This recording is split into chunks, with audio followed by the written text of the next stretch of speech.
ఎన్నికల ప్రచారంలో భాగంగా 29వ డివిజన్ కొనిజేడు బస్టాండ్లో ఒంగోలు టీడీపీ అభ్యర్థి దామచల జనార్దన్ ఎన్నికల ప్రచారాన్ని నిర్వహించారు. అడుగడుగున ప్రజలు, మహిళలు హారతులు పట్టారు. తెలుగుదేశం పార్టీ అధికారంలోకి వచ్చిన వెంటనే 4,000 రూపాయలు పెన్షన్ ఇస్తామన్నారు. ఈ కార్యక్రమంలో కూటమి నాయకులు పాల్గొన్నారు.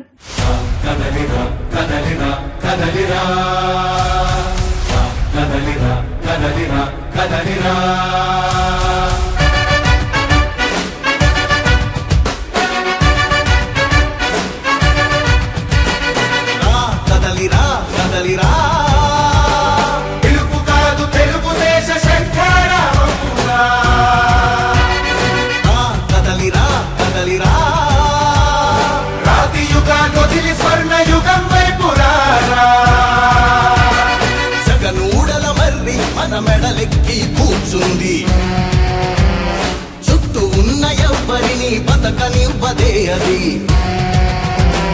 దాన్ని తుంచి వేలు తుంచే ధైర్యం ఉంటే రారా.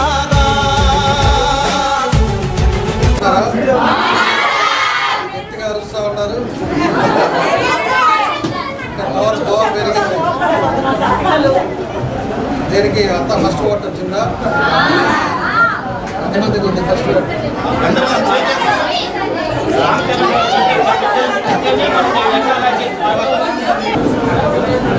రేపు మీకు జాబ్ రావాలన్నా ఎవరు రావాలి? జాబ్ కావాలంటే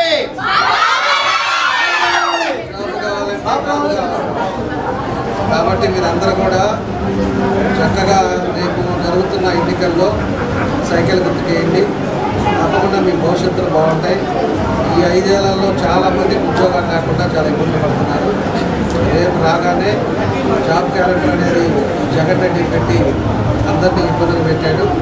మనం సంవత్సరానికి 20,000 ఉద్యోగాలు ఇవ్వాలని చెప్పి మన గవర్నమెంట్ రాగానే చంద్రబాబు నాయుడు గారు కూడా ఆయన చెప్పడం జరిగింది. కాబట్టి ఈరోజు ఆడపిల్లలు కూడా ఇక్కడే కాకుండా విదేశాలకు కూడా వెళ్ళే పరిస్థితుల్లో ఈరోజు మనం చూస్తూ ఉన్నాం. ఏ దేశానికైనా కూడా ఒక్కళ్ళే వెళ్ళి చదువుకోవడం ఇస్తాం, ఇవన్నీ కూడా మనం చూస్తూ ఉన్నాం. కాబట్టి మీరు కూడా కష్టపడి చదవండి, ఉద్యోగం తెచ్చుకోండి, అదేవిధంగా మంచి మార్గంలో ఉండండి. తప్పకుండా కూడా మా సైడ్ నుంచి మీకు పూర్తి సపోర్ట్ ఉంటుంది. మీకు ఎప్పుడు ఏ అవసరం వచ్చినా ఈ డీజే కాల్ చేయండి. కలి ఆకలికి బలయింది చాలు, తెలుగు జాతి తిరుగుబాటు నేటితోనే మొదలు. కదలిరా కదలిరా కదలిరా కదలిరా కదలిరా కదలిరా కదలిరా కదలిరా. పిలుపు కాదు తెలుగుదేశ శంఖారావమురా. కదలిరా కదలిరా.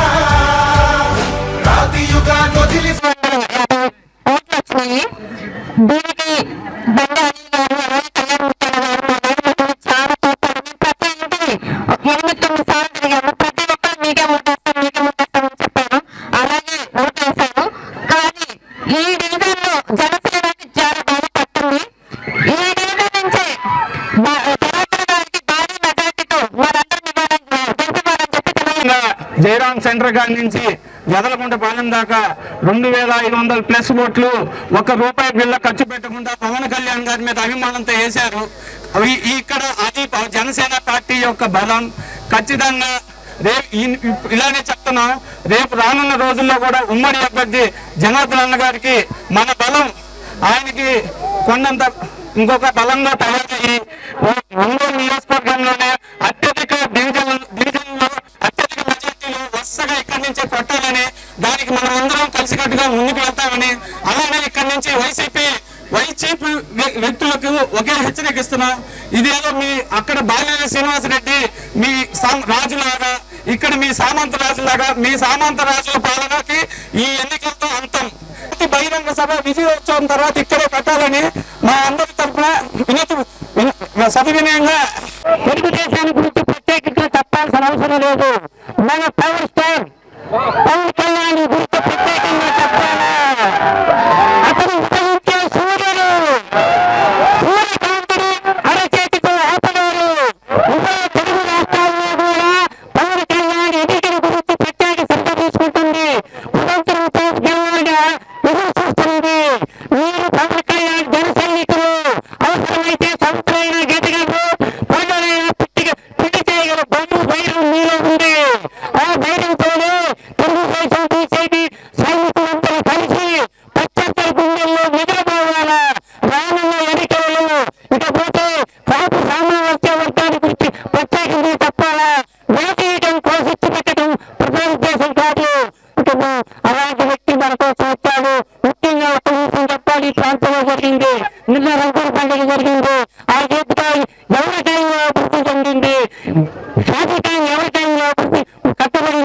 గులాబీ పథకం ఏమైంది, లంచం కోసా ఏమైంది, ఇవన్నీ ఎందుకు పథకం ఆగిపోయింది.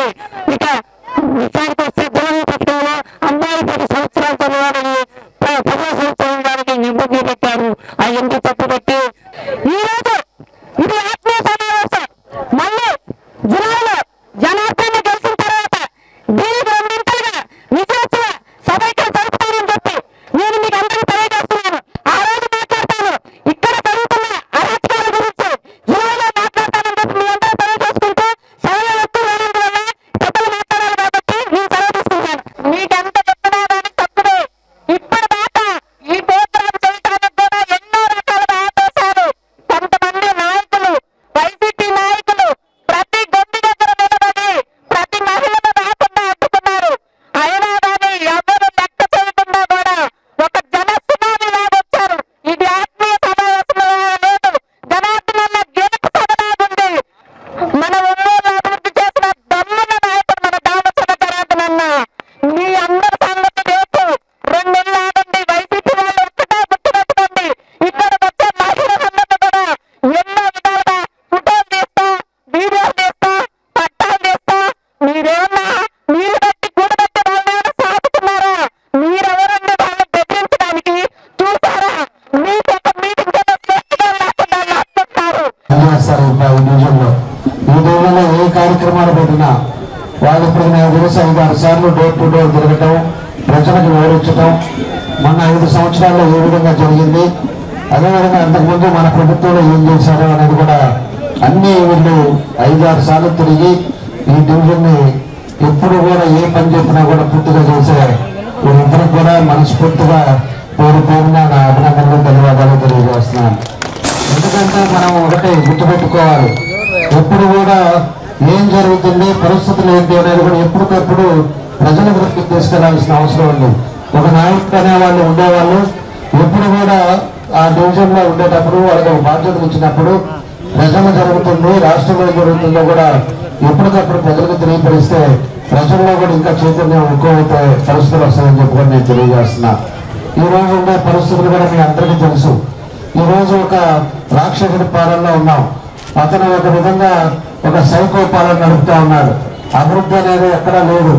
అదేవిధంగా ఎక్కడ పడితే అక్కడ దోచుకునే విధంగా రౌడీయిజం, గుండాయిజం తోటి ఈ రోజు ఈ రాష్ట్రం జరుగుతా ఉందని చెప్పుకొని నేను తెలియజేస్తున్నా. ఈ రోజుకి ఇంట్లో నుంచి బయటకు వచ్చి ధైర్యంగా మాట్లాడటానికి కూడా భయపడే పరిస్థితి వస్తా ఉంది. ఈ రోజు పోలీసు వాళ్ళని అడ్డం పెట్టుకొని వాళ్ళ ఇష్టారాజ్యంగా ఈ రోజు రాష్ట్రం అంతా కానీ మన దగ్గర కూడా అదే పరిస్థితులు జరుగుతా ఉన్నాయని చెప్పేసి కూడా నేను తెలియజేస్తా ఉన్నా. ఈ రోజు మన టీడీపీ టైంలోనే 14 నుంచి 19 దాకా 2,40,40,00,000 డెవలప్మెంట్ మన డివిజన్లో మనం చేశాం. ఈసారి 5 సంవత్సరాల్లో ఏం చేశారు అనేది మీరు ఒక్కసారి అందరూ గమనించుకోవాలి. ఒకసారన్నా మీ దగ్గరకు వచ్చి పనివేయడం జరిగిందా అని చెప్పేసి కూడా నేను అడుగుతా ఉన్నా. ఎక్కడా కూడా వచ్చేది లేదు. లాస్ట్ 2 నెలలప్పుడు రావటం, పట్టాలు ఇస్తానని చెప్పేసి, చీరలు పెడతానని చెప్పి, ఇవన్నీ దొంగ మాటలు చెప్పి దొంగ పట్టాలు ఇచ్చేసి ఈ రకంగా మాయ చేయడం తప్పితే ఏ రోజన్నా చిత్తశుద్ధి ఉంటే 5 సంవత్సరాల ముందు ఆయన చేయాల్సిన బాధ్యతలు ఉన్నాయి. ఈరోజు ఎన్నికలు వచ్చినప్పుడే గుర్తొస్తాయి, జనాలు గుర్తొస్తారు, ప్రజల దగ్గరికి అప్పుడు వస్తాడు. ప్రజలకు వచ్చిన నీకు రేపు వచ్చిన తర్వాత ఏం చేస్తాను, అది చేస్తాను అని చెప్పేది కాదు కావాల్సింది. మనం ఏం చేసాం, మనకి ఇచ్చిన 5 సంవత్సరాల్లో నువ్వు ఏం చేసావు అనేది కూడా మనం ప్రజలకు చెప్పాల్సిన అవసరం ఉందని చెప్పేసి కూడా నేను తెలియజేస్తా ఉన్నా. కాబట్టి మేము తెలుగుదేశం టైంలో ఎప్పుడు కూడా అభివృద్ధి కార్యక్రమాలు ఏదైతే ఉన్నాయో అవన్నీ కూడా మీరు అడిగినా అడగకపోయినా మేము ఒంగోలులో దగ్గర 2,600 కోట్ల రూపాయలతో అభివృద్ధి కార్యక్రమాలు చేశాం. ఈ రోజు ఏ పక్కకు పోయినా కూడా తెలుగుదేశం ఒక మార్క్గా మనం ఆ రోజుల్లో మనం పనిచేశాం. ఈ రోజు ఎక్కడ డివిజన్కి వచ్చినా ఎక్కడికి వెళ్ళినా మనం చేసిన కార్యక్రమాలు, మనం చేసిన పనులు కూడా వాళ్ళకి తెలియపరుస్తా ఉన్నాం. ప్రజలకి ఈ రోజు ఎక్కడికి పోయినా కూడా అంతే ఆదరణ ఇది కలుగుతుందని చెప్పేసి కూడా మేము తెలియజేస్తున్నా. వాళ్ళు కూడా ఈరోజు ఎన్ని ఇబ్బందులు పెట్టినా, ఎన్ని కేసులు పెట్టినా కూడా ఈరోజు తెలుగుదేశం రావాలి, మళ్ళా సమర్థవంతమైన నాయకుడు చంద్రబాబు నాయుడు గారి పరిపాలన రావాలని ఈరోజు ప్రజలందరూ కూడా కోరుకుంటున్నారని చెప్పి కూడా మీకు ఈ సందర్భంగా మేము తెలియజేస్తున్నాం. కాబట్టి ఇలాంటి వ్యవస్థ పోవాలి. యువత ఉన్నారు, యువత చదువుకున్న వాళ్ళకి ఎక్కడన్నా ఉద్యోగాలు ఉన్నాయా అని అడుగుతున్నా నేను. తల్లిదండ్రులు ఈరోజు కష్టపడి చదివిస్తే యువత జాబ్ క్యాలెండర్ అని చెప్పారు ఈ సైకో జగన్ రెడ్డి. జాబ్ ఒక్కరికన్నా ఇవ్వాల. ఈ రోజు ఉండే పరిస్థితుల్లో ఒంగోలునే కాకుండా రాష్ట్రంలో గంజాయి ఎక్కువ అయిపోయింది. తెలుగు రాష్ట్రాలకు కూడా ఎగుమతి మన రాష్ట్రం నుంచి కూడా గంజాయి పోయే పరిస్థితులు వస్తూ ఉన్నాయి. ఈ రోజు గంజాయి రాష్ట్రంగా మన ఆంధ్రప్రదేశ్ని సైకో ముఖ్యమంత్రి చేయటం జరిగిందని చెప్పి తెలియజేస్తున్నా. ఈ రోజు ఉండే పరిస్థితి యువత అంతా కూడా ఏదో ఒకటి కష్టపడి పనిచేద్దాం అనేది ఆలోచన లేకుండా గంజాయి అలవాట్లయ్యే పరిస్థితులు కూడా ఈ రోజు తీసుకొస్తున్నారు. ఈరోజు ఎందుకంటే హాస్పిటల్లో మొన్న జరిగిన ఇష్యూలో మా కళ్ళ ముందు మేము చూసాం. ఒక అతను గ్లాసును పగలగొడితే అక్కడ అతనికి చేయదగితే కూడా చేయదగినది కూడా అతనికి తెలియదా. ఆ విధమైన మత్తులో అతను ఉండి హాస్పిటల్ మీద పడి మన వాళ్ళందరూ కూడా చేసుకోవడం జరిగింది. 10 మంది వచ్చేసి ఒకరిని కొట్టేది అది గొప్పతనం కాదు. 10 మందికి మంచి చెప్పి ఏదైనా కూడా మంచి మార్గంలో నడపడం అది మంచి పద్ధతి తప్పితే 10 మంది ముందు ఒకరిని కొట్టినంత మాత్రాన్ని హీరోలు అవ్వడం. ఏదో అది గుర్తుపెట్టుకోండి. కావాలని చెప్పేసి కొట్టి మన వాళ్ళ మీద కేసులు పెట్టి ఈ రోజు ఇబ్బందులు పెట్టినా ఈ రోజు ఎవరు కూడా మీకు భయపడే వాళ్ళు ఉండరు. రేపు మీరు చేసే ఈ ప్రవర్తన ఎవరెవరు చేశారో ఇవన్నీ కూడా రాబోయే రోజుల్లో అవి కూడా పరిస్థితులు ముందుకుంటాయని చెప్పి కూడా నేను ఈ సందర్భంగా నేను తెలియజేస్తా ఉన్నా. కాబట్టి మనం ఆ రోజు ఉండే పరిస్థితులు మనం చూసుకోవాలి. ఈరోజు 100 మందికి ఈ గంజాయి వినిపిస్తా జీతాలు ఇస్తా ఈరోజు ఎక్కడ పడితే ఒంగోలు అక్కడి జనాల మీదకి పంపటం, ఈరోజు ప్రజల్ని ఎవరిని కొట్టాలో చెప్పి కొట్టించే పరిస్థితిలో ఈరోజు తండ్రి కొడుకులు చేస్తా ఉన్నారు. ఈ కొడుకు డబ్బులు అవినీతి డబ్బులతోటి ఈరోజు రాజకీయాలు చేస్తున్నారు. ఎక్కడ కూడా పని చేసేది చెప్పరు. అదేమంటే ఈరోజు ఇందాక మన రియాజ్ చెప్పినట్టు మా కోడలను కొట్టారు మా కోడలు నెట్టారు అని చెప్తున్నాడు. చెప్తే ఈరోజు ప్రతి ఇంట్లో కుటుంబ సభ్యులు ఉన్నారు. మా వాళ్ళు కూడా తిరుగుతున్నారు. కానీ ఎక్కడ కూడా ఇప్పుడు మా దగ్గర కూడా వెళ్ళినప్పుడు మేము వేయము మాకు పర్లేదని చెప్పి లైట్లు ఆపేసిన ఉన్నారు. అంతేగాని గొడవలకి ఎవరు పోలా. గొడవలకి పోయి ఏదైనా గొడవలు జరిగే పరిస్థితులు కూడా రావు. ఆడవాళ్ళని గౌరవించే తెలుగుదేశం పార్టీ, ఆడవాళ్ళంటే కూడా ఒక మర్యాదపూర్వకంగా చూసేది తెలుగుదేశం పార్టీ అని చెప్పి కూడా నేను తెలియజేస్తా ఉన్నా. అలాంటిది అడ్డం పెట్టుకొని సానుభూతి కోసం ఈరోజు ఆడవాళ్ళు మా కోడళ్ళు అన్నాడని చెప్పేసి ఏదో ఇష్టారాజ్యంగా సానుభూతి కోసం ముసలి కన్నీరు గారుస్తూ ఉన్నాడు. అదేమంటే మా వాళ్ళ జోలికి వస్తే కాళ్ళు చేతులు ఎరగొడతానని ఇవాళ మీటింగ్లో చెప్తాడు. ఆయన ఎంపీ అని ఈయన ఇందాక కొట్టింది మా వాళ్ళని, నువ్వు మళ్ళా కాళ్ళు ఎరగొడతానని చెప్పి దొంగ మాటలు దొంగ పద్ధతులు ఇవన్నీ కరెక్ట్ కాదని చెప్పేసి కూడా మేము తెలియజేస్తున్నాం. ఏదో అవసరాన్ని బట్టి పరిస్థితులను బట్టి మేము కూడా ఓపిక సహనంతో పోతున్నాం. తెచ్చిపోయి మళ్ళా ఏదో విధంగా చేసి మళ్ళా మా వాళ్ళ మీద కేసులు పెట్టి ఇబ్బందులు పెట్టి ఏదో చేయాలని చెప్పి చూస్తాం. ఇవన్నీ కూడా జరుగుతూ ఉంది. ఇంకొకసారి మా వాళ్ళ మీద చేతులు కూడా పడి ఎక్కడన్నా కూడా బెదిరియటం.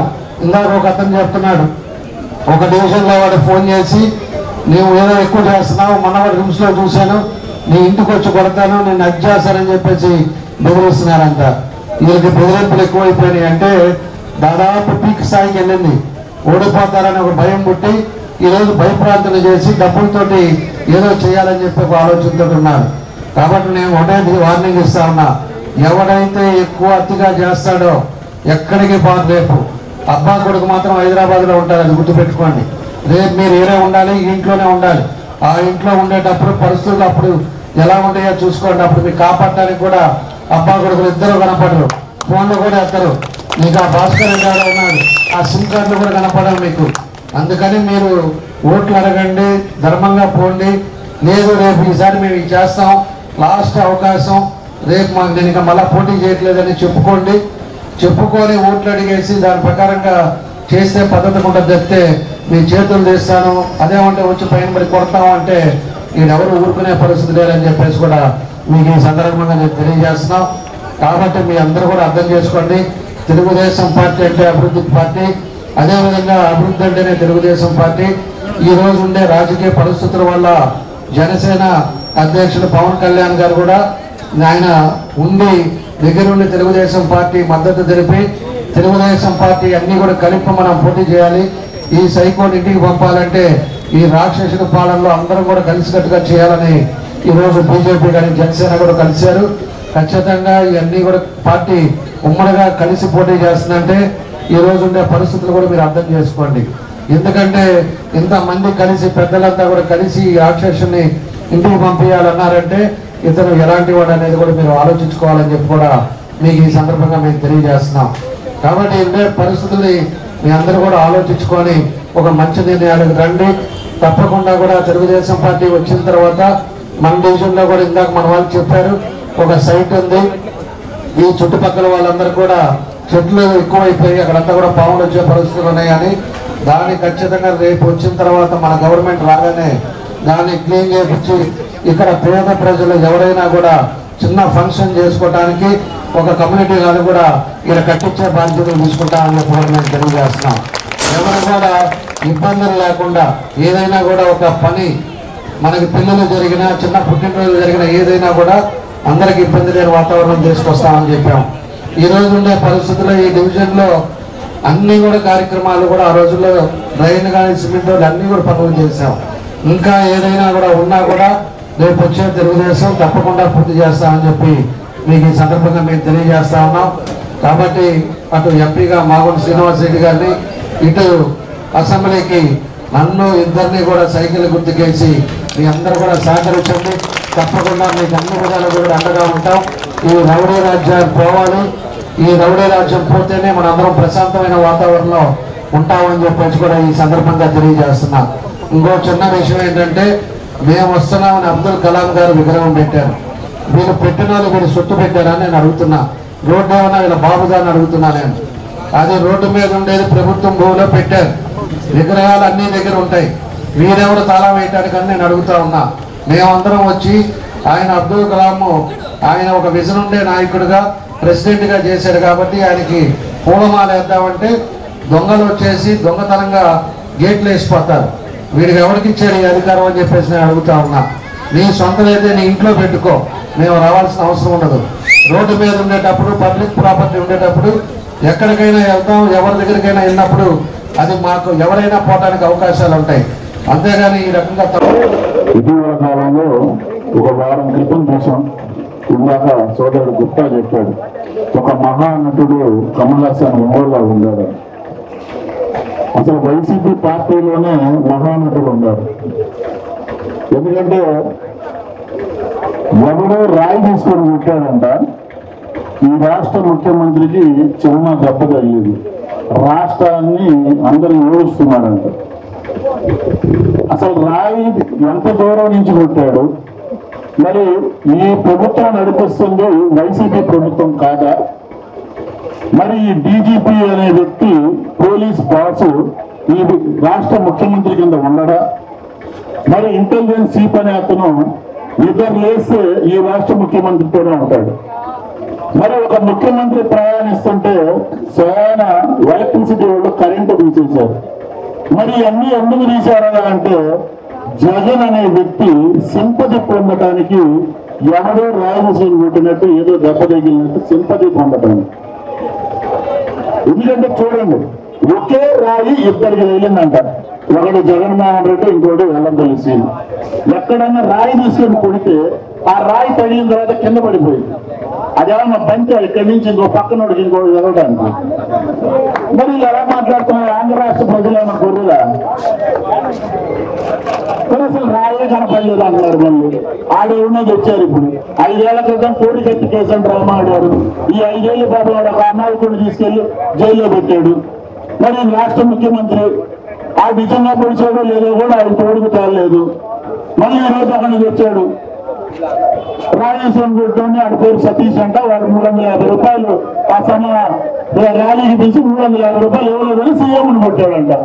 ఎంత నమ్ములాడదు. ఇలాంటి వ్యక్తులు మనకి సింపతి కోసం ఉండేది. అలాగే ఈ శాసనసభ్యుడు బాలినేని శ్రీనివాసరెడ్డి, ఇతను కూడా ఒక సింపతి క్రియేట్ చేస్తూ ఉంటాడు. మన 37 డివిజన్లు తెలుగుదేశం పార్టీ నాయకుల్ని కలిసి కొట్టారు.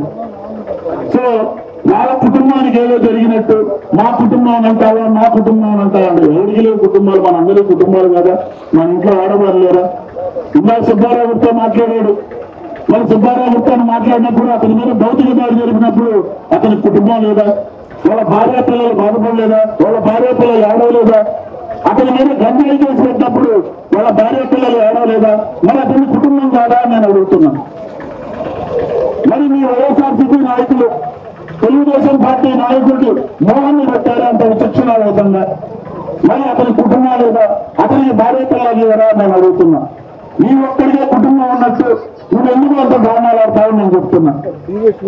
ఎన్నడూ లేని విధంగా ఒంగోలు నియోజకవర్గంలో భూకబ్జాలు చేసినటువంటి వ్యక్తి ఈ బాలినేని శ్రీనివాసరెడ్డి తన అనుచరులతో ఏమి తెలియనట్టు నాకేమి సంబంధం లేదు, ఎంత తోడైనా భూకబ్జాలు చేస్తే నేను చేయించానన్నాడు. మరి ఇక్కడ కొండ మీద జరిగింది భూకబ్జా, దాన్ని మేము బయటికి తీసాం. మరి నువ్వేం చేసావు? నీ పక్కన పెట్టుకొని తిప్పుకుంటున్నావు. నేను సిట్ వేశాను. సరే, సిట్ వేసిన అధికారులు ఎక్కడ ఉన్నారు? ఈ మాట వింటలేదని ఎస్పీని కూడా మార్పిచ్చేసి మరి ఇన్ని నాటకాలు ఆడేటటువంటి ఈ బాలినేని శ్రీనివాసరెడ్డి మనకేమైనా చేశాడంటే 5 సార్లు గెలిచాడంటాడు. ఒంగోలుకి ఇంత చిన్నగా పని కూడా చేయలేదు. కనీసం మంచినీళ్ళు కూడా తేలేనటువంటి పరిస్థితుల్లో బాలినేని శ్రీనివాసరెడ్డి ఉన్నాడు. గెద్దలగుంట మొత్తం ఈ జయరాం సెంటర్ దగ్గర నుంచి గెద్దలగుంట దాకా నాకు బ్రహ్మరథం పడతాడు. ఎవరైనా బ్రహ్మరథం పడతారో 2019లో ఇక్కడ వచ్చినటువంటి ఓట్లు జనసేన ఓట్లు. ఈసారి జనసేనకి తెలుగుదేశం పార్టీకి జనసేన తోడేది రా. నువ్వు ఎంత మాత్రం గెలుస్తావు మాట్లాడు, మేము చూస్తాం. 2014లో ఇదే ఏరియాలో మొత్తం తెలుగుదేశం పార్టీ అభ్యర్థి దామచంద్ర జనార్దన్ గారికి మెజార్టీ వచ్చింది కదా. మరి ఇప్పుడు రాను ఎక్కడ ఓడిపోతాడో అని భయం వేసి ఈ రోజు బాలినేని శ్రీనివాసరెడ్డి డ్రామాలు ఆడుతున్నాడు. ఇంకొక ఆయన ఉన్నాడు, ఎంపీగా నిలబడ్డాడు, పుష్ప. అక్కడ ఎర్రచందనం స్మగ్లర్గా ఎర్రచందనం అమ్ముకొని ఇక్కడికి వచ్చి ఎంపీగా పోటీ చేశాడు. మరి ఇలాంటి వ్యక్తులు మనం కావాల్సింది ఎంపీగా ఉండాలి కదా. ఒక్కసారి ఆలోచించండి. మనకి ఎంపీ అభ్యర్థిగా మాగుంట శ్రీనివాసరెడ్డి గారిని, ఎమ్మెల్యే అభ్యర్థిగా దామచర్ల జనార్దన్ గారిని ఈసారి సైకిల్ గుర్తుపై